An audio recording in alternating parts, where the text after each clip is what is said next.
Bonjour à tous, c'est Élise et aujourd'hui on va parler de la mise en place de l'école primaire durant le 19e siècle.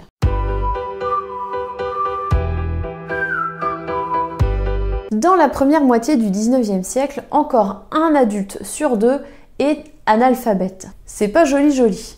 Mais dans les années 1830, François Guizot est ministre de l'Instruction publique et il va mettre en place, devinez quoi, la loi Guizot. Cette loi Guizot, elle oblige les communes de minimum 500 habitants à créer une école primaire. On ne nous précise pas garçon-fille. Ouais, donc du coup, pour les garçons, hein, soyons clairs. Donc ça, c'est vraiment la première pierre à l'édifice pour mettre en place l'école primaire en France et mettre en place vraiment une instruction nationale. Mais le problème, c'est que l'école n'est ni gratuite, ni obligatoire. Il y a quand même un financement qui est accordé pour les familles pauvres, c'est-à-dire qu'un enfant sur 3 va pouvoir accéder à cette école primaire sans payer. Alors oui, ça veut dire que les autres vont payer pour aller à l'école, hein, oui. Les familles qui ne sont pas parmi les plus pauvres doivent donc contribuer au salaire de l'instituteur. Ça veut dire qu'un instituteur de la ville A et celui de la ville B ne vont pas être payés pareil. Ça dépend du nombre d'enfants qu'ils ont en charge et ça dépend aussi des matières qui vont être enseignées. Puisque dans le programme, on a une partie obligatoire, une espèce de tronc commun, et on a aussi des matières facultatives. Dans les matières obligatoires, on va retrouver la lecture, l'écriture, le calcul, le système des poids et mesures, ce qui veut dire que tout ce qui est histoire, géographie, sciences naturelles, ça fait pas partie du programme de base. Ces notions-là, en fait, on nous dit simplement que ce sont des notions plus avancées et qui seront étudiées selon les besoins et les ressources des localités. En gros, si tu as de l'argent, ton enfant va faire du français, des maths, mais aussi de l'histoire et des sciences. Sinon, ça sera juste français et maths. Enfin, ton enfant garçon, hein, je précise. Papa, je peux aller à l'école? Non. Oui, mais Alfred, lui, il a le droit d'y aller, papa. Oui, mais non.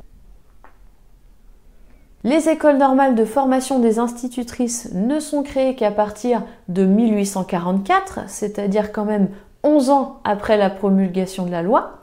Et en plus, c'est laissé au bon vouloir des élus locaux. Autant dire que ça ne se bouscule pas au portillon pour mettre en place les écoles de formation d'institutrices. Comment quoi? Instruire les femmes? Elle est bien bonne celle-là, tiens. Il faudra attendre 1879, c'est-à-dire 45 ans après la loi Guizot de 1833, pour que l'instauration des écoles normales pour femmes soit obligatoire pour chaque département. Ils sont pas pressés les gars quoi. Hein. Et de toute façon, ça servait pas à grand chose de les mettre en place beaucoup plus tôt, puisque ce n'est qu'en 1850 avec la loi Fallou que les communes doivent construire des écoles primaires pour filles.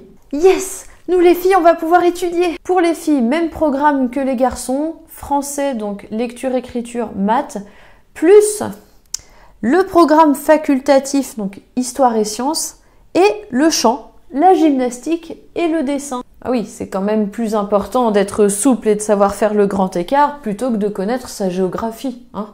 Ah oui, alors j'ai oublié de vous parler d'un petit détail. Pour les garçons comme pour les filles, dans les programmes, on va avoir l'instruction morale et religieuse. C'est mis au même niveau que le français et les maths. Tu ne tueras point, tu ne voleras point, gloire à notre Seigneur, Amen.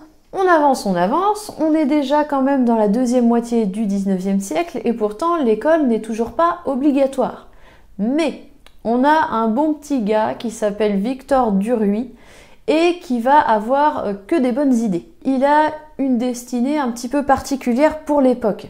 C'est un fils d'ouvrier, pourtant il a tellement des dons intellectuels qu'il va être envoyé au collège et il sera même agrégé d'histoire.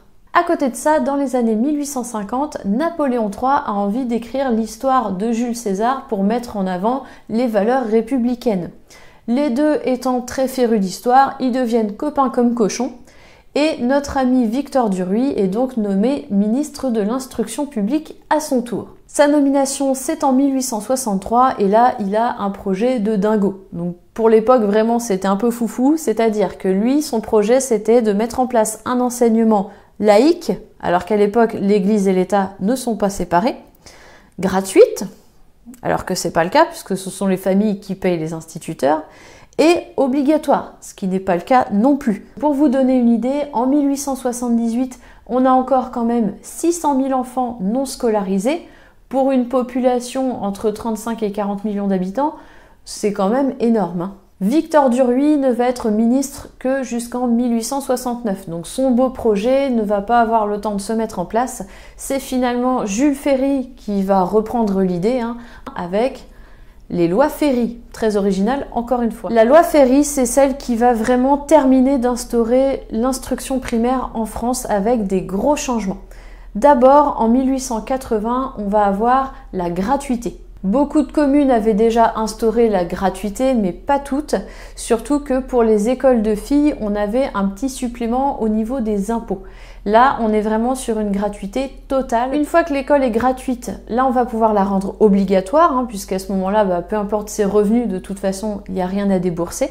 Et c'est en dernier qu'on va instaurer l'instruction laïque, simplement parce que faut laisser le temps de renouveler le stock d'instituteurs entre ceux qui venaient des paroisses, ceux qui étaient issus du clergé, et ceux qui sont issus des écoles normales, c'est-à-dire des institutions républicaines.